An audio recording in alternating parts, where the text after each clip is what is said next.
Hello everybody, my name is CulBlu and I'm bringing out this video of me playing or talking about a board game, and today I'm going to be doing my Skytear Horde review. Yeah, this one's been I don't want to say a long time coming, but man, has it been a little bit of a struggle to get there. I'll talk about it in a second. So let me go ahead and zoom out so we can go ahead and look at our board here. And Skytear Horde, for those who don't know, is a game where you're essentially just trying to defend, you're playing cards from your hand, you're trying to play to defend different lanes and attack your enemies and take out your enemies and accomplish your objective. The objectives are usually something like take out the enemy, the big bad at the end, or to survive a certain number of rounds. It depends on whatever missions you get. Oh, sorry, let me get started background music because I almost forgot. Yep, you thought you were gonna get out of background music, but nope, here you are. Okay, so we have before us though just kind of a generic setup. I have my stuff angled a little bit because the glare would be awful on the cards otherwise. But essentially you'll have a board set up similar to this with the different lanes, with this side being the Alliance's side and this side being the Horde side. This game is a solo game or a cooperative game or a 1v1 game or a 1v2 game. So you can play it in any of those configurations. I played it solo. I haven't played it in the 2v1, the co-op version, but we'll see if I have any heart to do so in the future. But essentially what we have here is we have our lane. The lanes are essentially every two sections here. So this is a lane here where the cards can kind of just fit like so, like that. And that's a lane, so your ally can be on this side, your enemy can be on that side, so on and so forth. And then this track here in the middle is also your mana. This keeps track of how much mana you have or how much magic points you have, how much how much money you have to be able to purchase and bring out cards. Up here are the minions. These minions are persistent throughout the game, throughout all matches. They will essentially have varying levels of health, and they'll be able to do nasty things like burn your cards, cause you problems, cause you struggles. They have boosts that they get as they go through the game. And then finally, the last thing I'll talk about before I start talking a little bit more structured about the game, over here we have the portal. And the portal essentially controls how many monsters are showing up every round, and also let you know how much damage you need to do to take it out, and also let you know how much reoccurring mana you're going to get every round. So, this game is a very procedural game. It is essentially playing cards from your hand that you have. There's three different factions that come with the base game. There's the Dryad Tribesman faction. I think that's the two. Dryad Tribesman faction, which is green. Then there's the Royal Guard and Shapeshifter faction, which is the blue faction guys. And then finally you have the Bushido and what's the other one? Oh gosh, Bushido and Shadows factions that come with these ones. And all these decks basically have two different allies, two different types of allies inside of them. Which is cool because it kind of gets like a nice little blend, nice little look. There's like 6 different ally groups if you want to look at it that way, because you can also play this game in a drafting format, which I'll talk a little bit about later. I haven't played it, but I'll talk about it later. But continuing on, we're going to go ahead and choose the default one that the game tells us to choose, which is the green one. So we're going to choose the green deck. We're going to put these other decks over here to the side, out of the way. There we go. And once we do that, we're also going to talk about the setup. We're not going to actually do the setup, but we're going to talk about the setup for the enemies. Now, the enemy that you face will be determined based on what kind of version you want to play. There are a few different difficulties, and I'll bring some cards up here on the green screen here in a second. But there is a certain level of difficulty in the game, depending on how you want to play. And what I have set up here, or what I had set up here for both my playthrough and me talking about the game here, was essentially the kind of intro way to play. So looking at the cards here, actually I'll zoom in on the overhead camera. So looking at our cards here, these are the portal cards. And if you look down here at the bottom, there's kind of like a little symbol here. Actually, yeah, fine, I'll bring the zoom in. There's like a little symbol down here. And this symbol here, this one specifically, there we go. It's struggling a little bit, but it's kind of there. This symbol here tells you the level. Sorry, this symbol here tells you the difficulty, with that difficulty being kind of the easy one. This is like phase 1, and this is the player count. So this one's for solo players. All these cards here are for the solo player. This is phase 2. It's on the easy one, and this is just phase 3 of a solo player game. No difficulty on that one because it's kind of the generic run-of-the-mill stuff. And then some of the other cards that we have here, like the ones I was going to show, they have a different symbol down here. I was trying to use my little green screen there, but it wasn't as sufficient or as good as just me zooming in. Good old-fashioned zoom in here. Let me zoom in a little bit more. There we go. Look at that. Look at that quality. Look at that crispness. I say as it becomes uncrisp. Oh, I struggled. That struggled. Whew. Okay. All right, there we go. So going back to what I was talking about before, down here is kind of phase 1, phase 2. This is one of the big bads you face. They're called outsiders that you'll be facing. And going back to the portals over here, because I grabbed the wrong cards here. This is the player count, so this is for the solo game. This is the easy ones. If you look at the harder ones here for solo, we have these cards here, and you'll see the difficulty changes, or is changed, represented by this tiny little symbol here. This is I think that's the normal difficulty. Let me double check. Oh, I lied. Sorry. This is the normal difficulty. This is the hard difficulty, and this is the painful difficulty. The painful difficulty. So you can get the painful difficulty if you want, but there's different setups. As you can see, there's different scenarios here for just looking at the mid cards here. So you have kind of the same start card here for solo, and you'll have a different mid card depending on. Oh, I lied. Nope. You have a different start card too. Yeah. So different mid cards here for different enemies. So these mid cards are the different outsiders you'll face. This outsider is the basic one that you'll fight. As you can see him, he's easy. This is the hate bringer. This one here is the death bringer. Are they all bringers?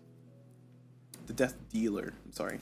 The death dealer there. There's his 2 cards showing up there. Nice, beautiful art. Look at that artwork. It looks really cool and also very imaginative. So I appreciate the creativity on all that. And then finally, you have the Beast Lord, who's this one here. And the Beast Lord shows up like that, and that's one of the painful ones. If you want to play against a painful enemy, ratchet that difficulty right on up. And as far as the starter cards for solo, you have 1, 2, and where'd they go? I just had them. There we go. You have 1, 2, and 3. So you have the one that I played here, my playthrough, and then you have the normal one, or sorry, the hard one here, where it basically ramps up and changes the impact. Also notice that the portal has a ring around it, and the ring has certain numbers. So as you're playing every round, you'll be rotating this at the end of the round, and that will determine how many enemies you'll summon at the end of your turn. During the summon phase. So as a result of that, as you can see, this one here is pretty straightforward. 1, 1, 1, 0. Then you have on this one you have a 1, 1, 0, 2. Then you have a 1, 1, 0, 2 again, but there's a bigger effects down here that kind of does some things that are really bad. So overall, there's variable difficulty even here on this part. So that intro kind of got a little bit out of hand there, talking about the portals. But let me go ahead and get this thing set back up so I can continue the very, very, very brief discussion about rules, and then we can get into the actual review.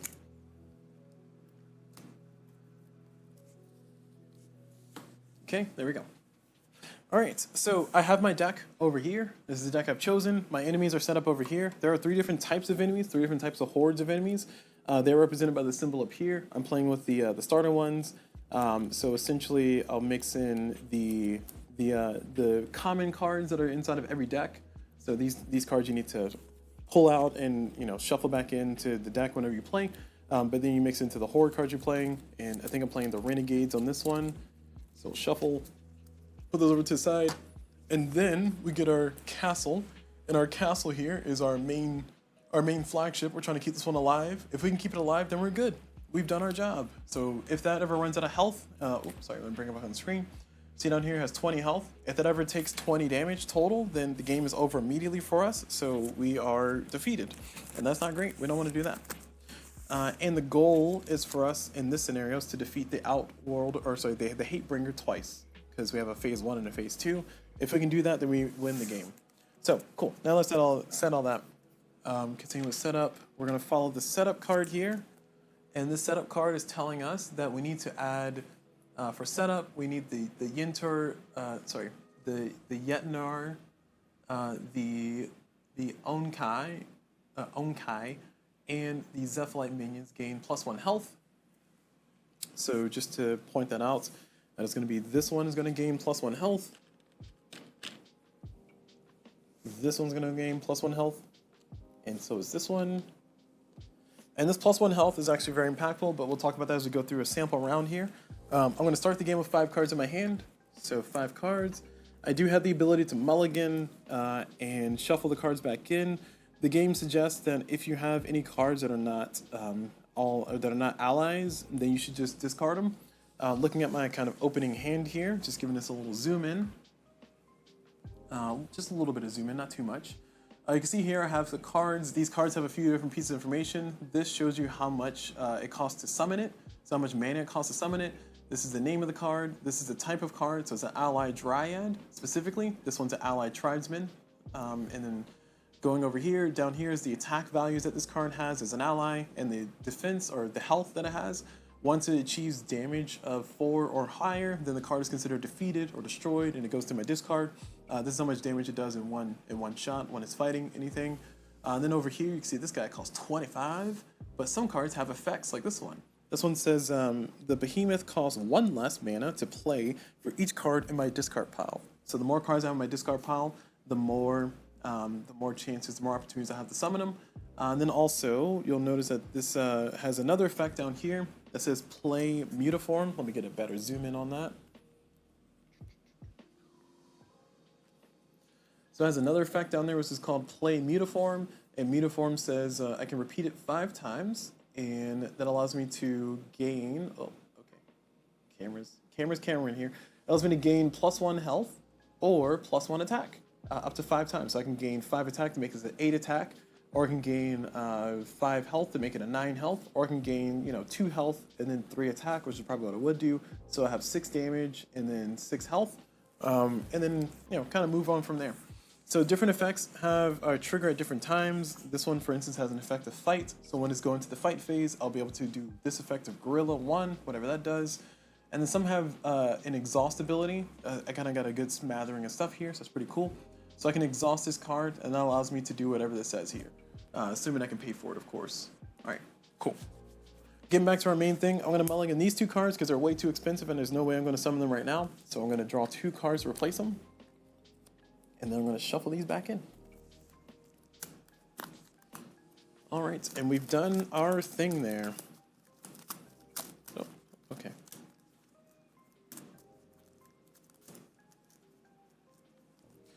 Cool, so now we've done that, let's continue with our sample playthrough. So we are going to play through just 2 rounds, so you can kind of get a good feel for how things are going. So I have my 5 cards here.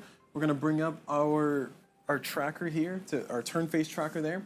And we're going to follow that. So first thing we're going to do is we're going to do the refresh phase. So we're going to gain mana. Now, where do we gain mana from? Great question. We gain mana based on whatever this says here for the portal. So we gain 4 mana.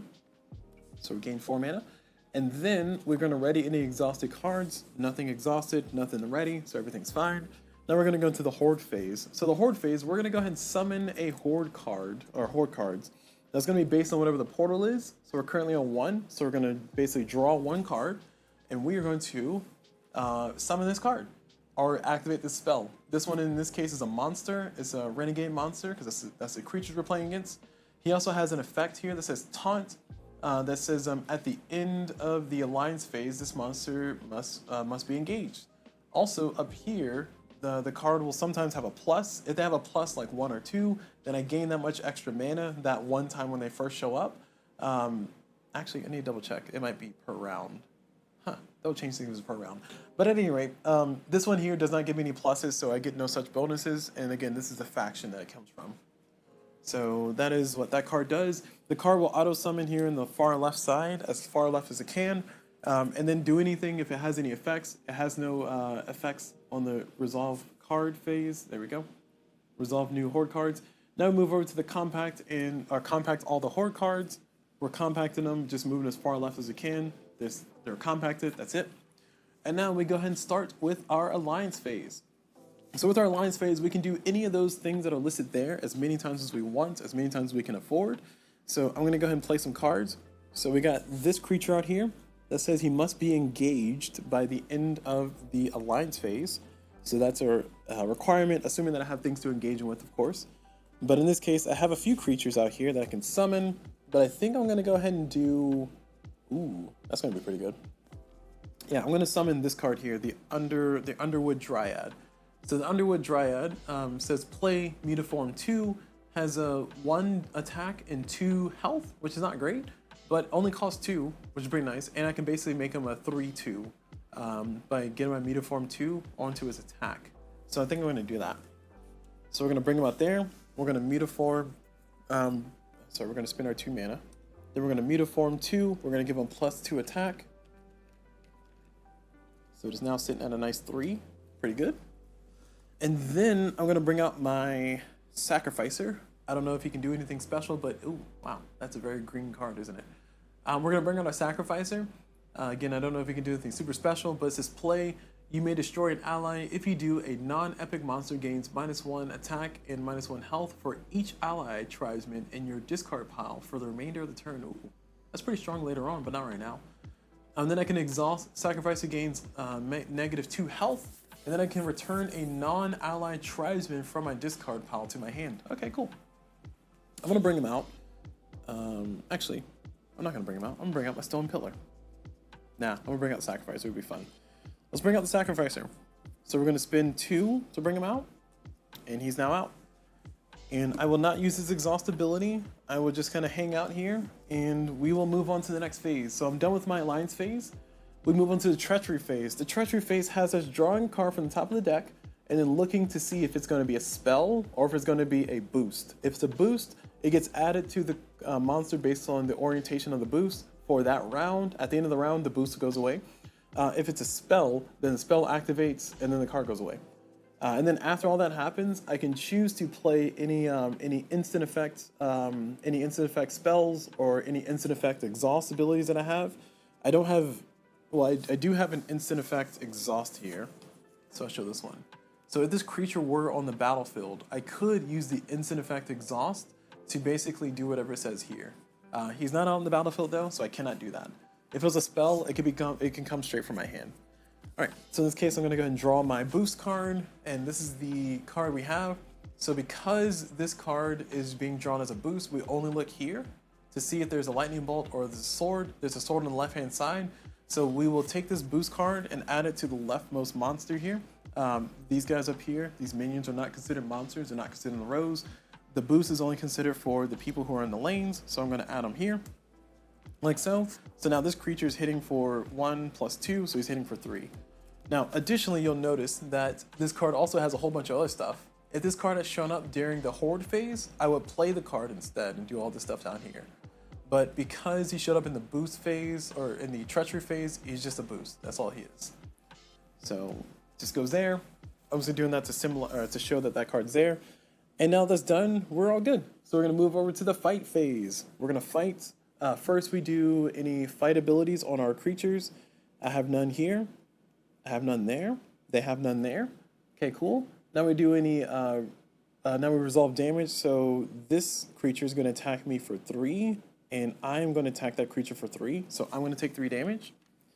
If the creature had the keyword trample, then it'll deal damage to my castle down over here.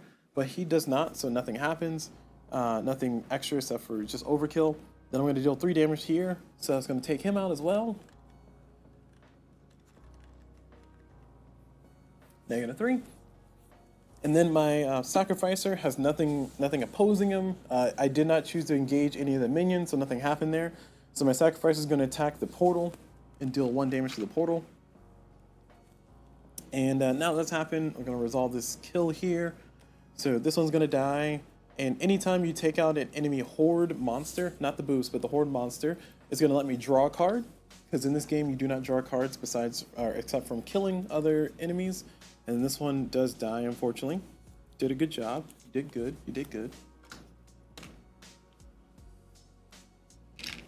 Oops, missing everything here.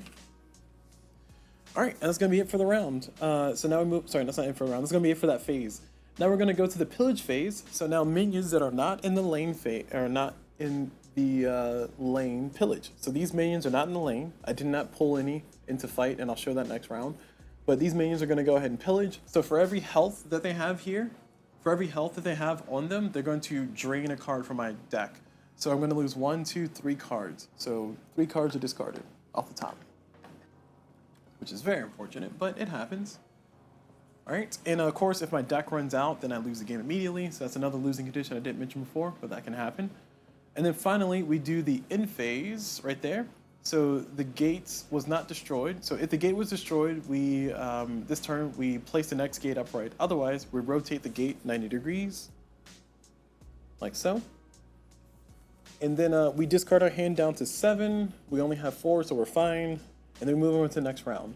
So now we're going to go for this one more time before I go into the review here. Let's talk about things I like and didn't like. We're going to go into the gain mana phase. So I'm going to gain 4 mana again. And then we ready our exhausted cards. Nothing was exhausted, so nothing to ready.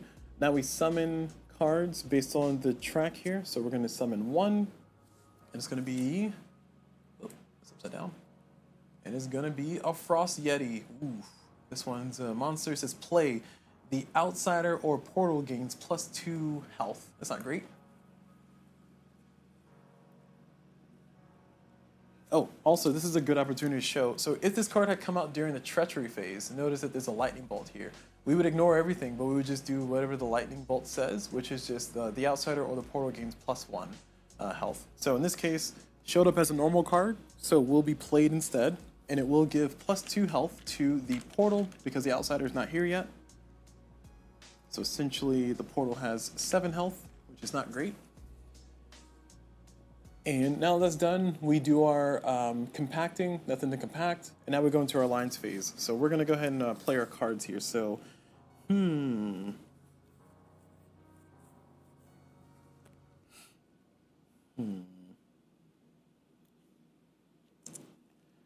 Considering what I have here, considering this is my last round anyway, I want to go ahead and play this card here, this Stalker pack.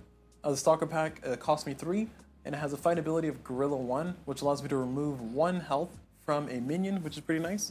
I want to go ahead and put the Stalker pack right there, like so. And then I am going to, that's it. Oh, that cost me 3. And that's all done. So now we're done with that. We're going to go into the Treachery phase. We're going to draw a Treachery card. And our Treachery card is going to say +2 damage. Oof, that's going to be rough. So +2 damage to the Frost Yeti. And now we are going to go into our fight phase. We have a fight ability here. Sorry, no fight ability on the opponent. 1 fight ability here for me, though. This is Gorilla 1. I'm going to Gorilla this here.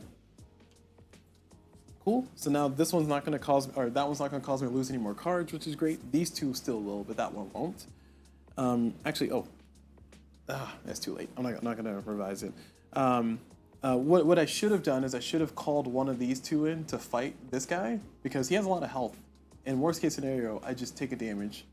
But it's too late. I can't make that change. I've already revealed new information, so I'm not gonna. But I should have called in one of these guys to fight, so that way I can kind of remove 1 of their health. It'll deal 1 damage to me, but I have a lot of health, so I'm okay with that. And then it also allows me to stop them from pillaging. So, yeah. Can make better decisions next time. Continuing on, attacking happens. So we're going to attack. I'm going to deal 2 damage to this one. And they're going to deal 4 damage to me, which is a lot. But it's okay, because no trample. So nothing bad happens except for death. What a sentence. All right, now that's done. This creature is now dead. I do not get to draw cards from my own creatures dying, which it would be a cool mechanic if it was, but nope, none of that. And, oh, sorry, my Witch Doctor, my Sacrificer will hit the portal for 1. Forgot about that part. Now we're done. And that's done. So we're done with our fighting phase. Now we go to the pillage phase. We're going to have these minions. They're going to cause me to lose 2 cards. And that is it. The gate is going to rotate. And we're done. Actually, I'm going to play one more round because I really do want to show me fighting the minions here. Okay, so I lied. I'm going to play one more round. So now we're at the top of the round. We're going to do our gain mana. We're going to gain 4 still. So we're going to go from 1 to 5. Then we're going to ready exhausted cards. Nothing exhausted. We're going to summon horde cards. This is a 0, so we summon nothing. Pretty cool. Now we're going to resolve new Horde cards. None new. Oh, sorry, this goes away. No new ones. So nothing bad happens there. We compact, nothing to compact. Alliance phase. Now I get to play my cards. So I will play... I will play my Stone Pillar, which will cost me 2 mana. And now I'll play my Stone Pillar. When you play a pillar, notice this one's called a tower, has a keyword tower there. When you play a pillar or tower, they cannot change lanes. So this is going to be a little bit more relevant. This would be relevant if I was playing like a full game, but when I put a tower down, they're stuck there. No other ally or tower can be placed there, so it can kind of block up and muck up things and cause problems. But allies, I can move them around freely during this phase, so I can move them to a different lane. I'm keeping my Witch Doctor there, or my Sacrificer there, because that's where I want them. So I'm going to keep them there. Next up, I'm going to play another card. I'm going to play my Clearing Dryad for 3. It's going to go there. Sorry, I forgot to do the rest of this text. This one, when played, it allows me to put 2 health on the Stone Pillar. And then I can exhaust the Stone Pillar to gain 1 damage on the Stone Pillar. And then a monster gains -1 health and -1 attack, which is pretty good. Pretty good. All right, so continuing on with this. I think I will go ahead and actually, I'm going to go ahead and do this. I'm going to activate Sacrificer. I'm going to exhaust him, and Sacrificer gains -2 health. So we're doing some fun stuff here with our cards. So he's now at 2 health. And I get to return a non-ally tribesman from my discard to my hand. So a non-hero ally tribesman. So I'm going to bring out a Stalker pack, and it's going to go to my hand. The rest go back into my discard. And that might have changed who I played. In fact, that did change who I played, because I'm not going to play the Clearing Dryad. I'm going to play the Stalker pack instead. It's going to cost me the same 3. So it's going to stay the same, but yeah, I'm going to do that instead. All right, feels better. Feels way better. All right, cool. So we're done with that. Now we move on to the next part, which is the Treachery phase. We're going to draw a Treachery card, and this one's going to be just a simple boost. It's going to give +1 damage to the Frost Yeti. Just because I can, I am going to go ahead and activate this ability. This is a Lightning Exhaust. So I'm going to activate this one. It allows me to gain 1 negative health on the Stone Pillar. So it's now down to 1 health. And then I can then a monster gains a -1 health and -1 attack. So for you, and oh look, that kills him. Even better. Forgot about that. Well, that's great.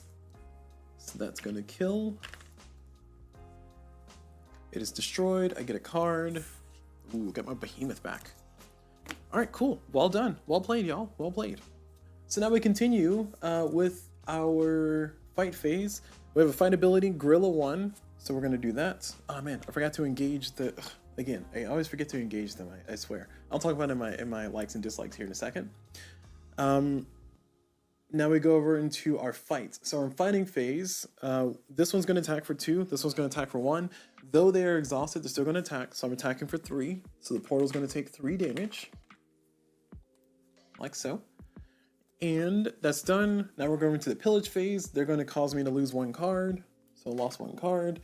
And then that's it. We keep going. We rotate and we keep playing. And that's the entire game. We just keep doing that until we either win or die with one of the few death conditions. So now that I've gone through all that, let me go ahead and start talking about things that I like, things that I didn't like about the game, and things that I, was kind of neutral on. So overall, I think that this game is a really cool idea. I'm looking forward to playing the expansion of Monolith and the expansion of Champions, because I hear they changed up some of the rules to kind of make things a little bit more flowy. They also changed some of the text on some of the cards to be less confusing. I don't think it changed the cards, it just made them less confusing. So I swapped those cards in already too from the expansion stuff, and just some errata cards essentially. And I'm really looking forward to see where this game's going, because I like the idea of what it's doing, but I do feel that it has a few issues, which I'll talk about in the negative part. But things that I like how fast the game plays. I think it plays at a really good pace, especially once you kind of get into a flow of things, like the round track. I mean, as long as I keep that somewhere visible or shown on screen usually, I can kind of play through and just do all the phases as I go along, so I don't forget anything. And it has a nice little churn to it, where you can kind of play your cards, do your attacks, move your stuff around in the lanes, and then react to the opponent, try to take it down with spells, try to take it down with towers, and then try to overall manage the crisis that's being put upon you. I do think it's very cool to have a mechanism of kill the thing to take cards.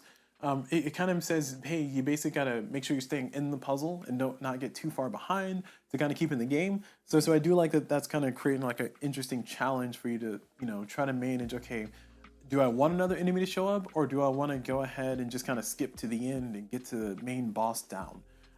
That is a dilemma that has shown up in a few of my playthroughs off stream, where I'm like, okay, I can either try to take the boss down, or I can try to draw a few more cards before I get to that phase where we're not getting as many enemies summoning.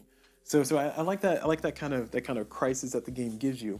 And the last thing I appreciate greatly the amount of stuff that you get with just the base game. I have, like I said, I have the Monoliths expansion and the Champions expansion, and all of it inside of my container here. It comes inside of this. Well, it doesn't come inside of this, but there are essentially 9 player decks. So 1, 2, 3, 4, 5, 6, 7 is one's out here, 8, 9.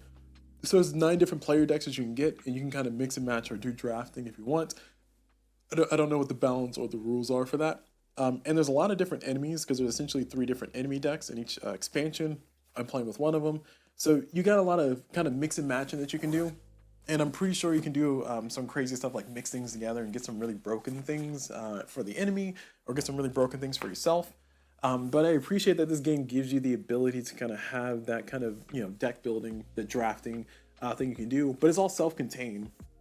And I've heard a few people say that they really love this in games like Skytear Horde versus something like Ashes Reborn, or versus which is a little bit more on the Arkham Horror style, where it's kind of like living card game style. You kind of get different packs of different decks that can do different things, but it's like a billion of them. I don't want to say a billion, but there's a lot of them. Or something along the lines of like Magic the Gathering, where it's like an infinite number of cards that you can do infinite number of things with, depending on how deep into the rabbit hole you want to go. And though Magic the Gathering has pre-constructed stuff that you can just kind of take the pre-constructed decks and play that and just have fun, some people really want to kind of get the efficiency out of it, and they really get into the expensive part of it, if you will. And all that goes a super ultra long way to say that I like the fact that this is like a self-contained system. It's all 3 expansions. I think they have the big box stuff that comes with a few promos and a few small pack expansions. But even then, I think it's like no more than like maybe 10 different things for this, which is still a lot, but no more than 10 different expansions, 10 different, I don't want to say expansions, 10 different enhancements. Because, I mean, if we count the neoprene mats and we count the box that the collection can come in, and the promo packs that you can get, I think it comes up to 10. Actually, let me see if Board Game Geek's back up, because it went down today. Let's see. I'm just going to double check here. Hey, Board Game Geek's back up. All right, so we are going to see expansions for Skytear Horde. Oh, right, these aren't expansions. These integrate with. I see. Okay, all right. So you have Skytear Horde, and Skytear Horde has a challenge expansion and some extra enemies. Who are these?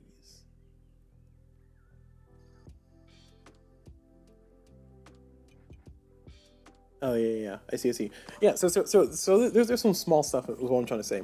So it's nothing major to where like if you don't have it, you won't have kind of a bulk of the game. And I appreciate that greatly. It's kind of like a closed ecosystem. So I like a closed ecosystem style thing. So again, all these things I like about this is the fact that it's not an endless, infinite series. Something like Marvel Legendary. I glare at it every time I look up and look at the top of my shelf over there. Or something like Arkham Horror, or something like Ashes Reborn. Although I do plan on maybe checking out Ashes Reborn if I can get a good chunk of it all at once. So we'll see if I do that in the future, so I can compare the two, because I know a lot of people compare the two and they say Ashes has a little bit more flexibility, but that actually brings us over into the negatives. So I think that for this game, there's a lot of swinginess, and I don't know exactly how to feel about the swinginess. Like I feel like there are times when I'm playing this game and I just don't have the right combination of things, and the enemy is just like, you know, just all gas, no brakes. And I just end up in a situation where I just get, you know, just completely steamrolled. And I don't know if it's, well, for sure, I'm pretty new to the whole system, pretty new to the whole game. I think in total, besides the playthrough that I've done, finally live streamed, in total I've played maybe 8 or 9 games of this solo. And I want to be clear, when I say 8 or 9 games, that's not like 8 or 9 games completely all the way through correctly. That is like at least the first 4 or 5 were incorrect. Some rule was missing. Something severely was broken. I played a thing wrong. I forgot to do a thing, or I did something out of order. So those first 5 you can kind of delete. But including my live stream, I did 4 playthroughs. So 3 playthroughs correctly, or as correctly as I possibly could, while watching YouTube videos teach me how to play the game and playing through with them. And I think I started to figure out a little bit more of how the game's supposed to flow once I got to like my last playthrough before I live streamed. And then of course while playing the live stream, you know, doing everything as kind of procedural as I could follow through. But even then, I feel like it felt like it was just kind of on that razor's edge, because it could definitely turn very bad very fast. While playing, especially when the outsider or the big bad comes out and they start just wrecking havoc, and you can't really build up the cards or build up the damage to take them out. It just feels like a game to where like once you lose board presence once, then the game is over. And I don't know how to feel about that completely, because sometimes you can have a combination of cards that show up in a way that just make it super challenging for you to actually just fight back, and you just fight uphill the whole time. You have other times to where the enemies just come out and they just start doing all kinds of damage to your castle, and you can't do anything to really heal it. I mean, you can heal 2 a turn, but you're spending mana to do that, and you're trying to save mana so you can get bigger cards out. Maybe it's just a situation to where if you become too ambitious with what you want to do all at once, you'll just have the worst possible time. I'm not really sure. But all that goes along with to say that, yeah, I feel like that this game does seem to have a lot of big booms and a lot of big busts. So a lot of big like peaks and a lot of big valleys. And that's between my at least 4 correct playthroughs. Whereas like on my first correct playthrough, when I finally got the rules correct about when you draw cards and that when you kill a minion, you actually draw a card, I felt like, yeah, I can draw all the cards I want. The minions kept getting boosted because of the order the cards came out, and I just couldn't take them out, and they just burnt through my entire deck, and the game was over.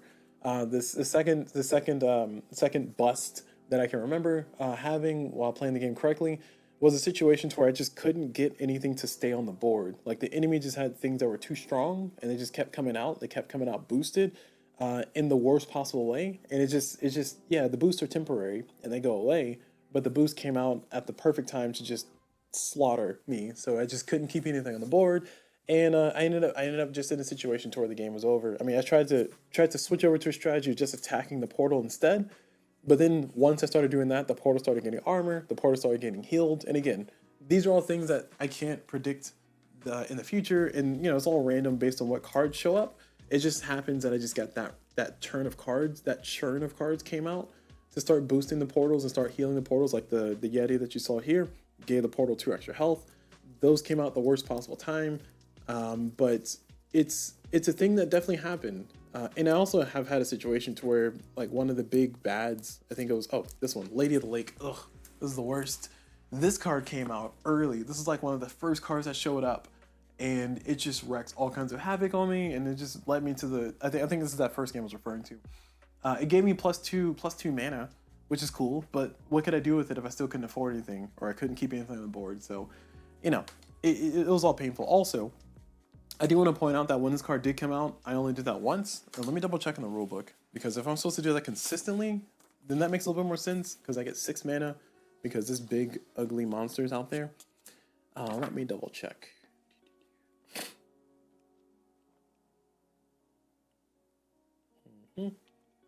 It says mana is the mana. Each player takes mana equal to the mana boost of the current portal. It just says current portal. It doesn't say anything about coming from the lanes. That is disappointing. And then it says resolve the new Horde card. Once alliance players, blah blah blah. Oh, I see. Once alliance players of your choice gains mana equal to the mana boost. If greater than 1, mana can be split. Yeah. So it looks like it's a one and done. The first time they show up, you get the mana boost, and then otherwise they go away.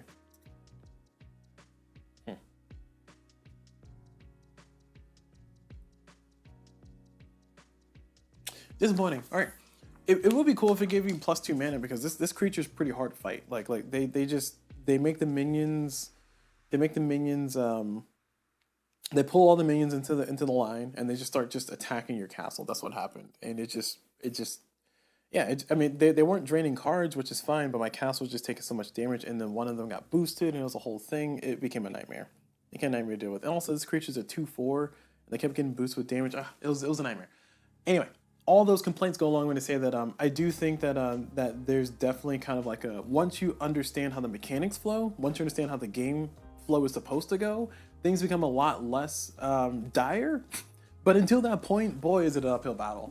Like it took a lot of pushing through for me to actually get to understand enough about the game to kind of try to take advantage of the systems that it had present. And even then, I still feel like sometimes you're just fighting an uphill battle, you're just in dire straits.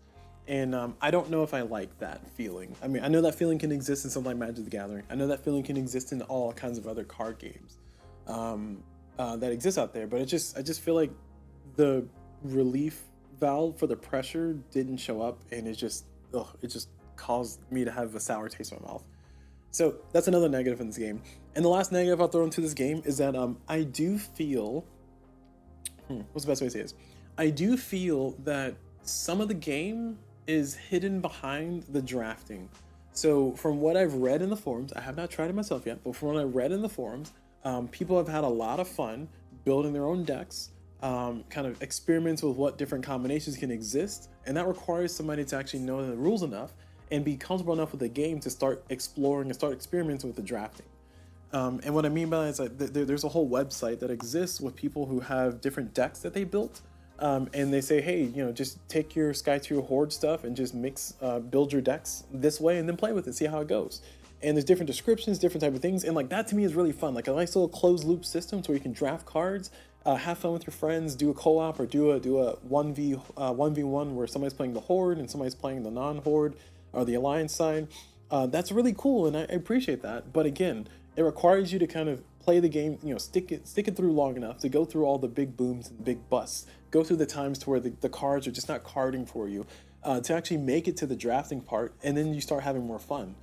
I would even go so far as to argue that I feel like it would be cool if, I don't know the best way to do this, but it would be cool if you can actually take some of the pre-made decks and just kind of put those lists inside of the base game box, or put those lists inside of the expansion boxes. That way you can tell the players, hey, once you play the game a little bit, kind of gotten used to a deck or two, or maybe just played at least 2 games to kind of get somewhat familiar with the rules. Go ahead and try to build one of these pre-constructed decks that we have here. Sorry, not the pre-constructed, but one of these decks based on this list here, and then see how it plays, to see if you like it. This deck is full of like fast energy. This deck is full of spells that are really cheap, that do a lot of damage, kind of like a red deck, I guess, in Magic the Gathering. I don't know much about Magic the Gathering, so please don't come for me. And then just kind of have fun that way, and I feel like that would be really cool. So again, the last negative in the situation is that I feel like some of the fun that exists in the game comes from that advanced side of the game that I don't think some players will make it through, because they will probably play the game based on how the rules are taught to them, based on videos, or based on how the rules are taught to them based on the rule book, and then they'll say, I don't really like what I'm seeing here. This is either moving too slow or it's a little bit too brutal. I don't want to deal with this anymore, and they just walk away from the game before they can actually see the rest of the game has to offer. So, in summary, things that I like about the game, I do like the puzzle that kind of exists here. I think I said that. The other thing I like about the game, I forgot all my likes here, but I do like the puzzle, and I do like what it's offering here. So I like the idea of all the things that are here. It took me a little bit to get there. It took me a little bit to kind of get used enough to the mechanics to kind of feed into that. As far as the negatives are concerned, the biggest negative for me, besides the fact that the game kind of has some spikes and some really huge drops, depending on what cards show up and when they show up and if they show up, when it comes to cards that you draw.